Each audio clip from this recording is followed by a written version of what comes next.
இது பூராமே industrial area தான். எல்லாமே இண்டஸ்ட்ரியல் ஏரியா.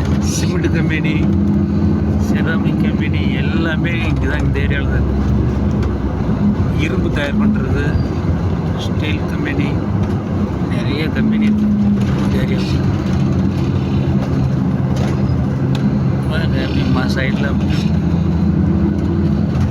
செவ்வறு கிவரெலாம் வச்சுருக்கோம். சிமெண்டெல்லாம் இங்கே தான். அங்கே கிளிங்கர் வரும், அதை அரைச்சி சிமெண்ட் ஆக்குற கம்பெனி. அதான் எல்லாமே நிக் பெயிண்ட்ஸு. வாட்டர் டேங்க் வரும், தண்ணி டேங்க் இது கொடியோட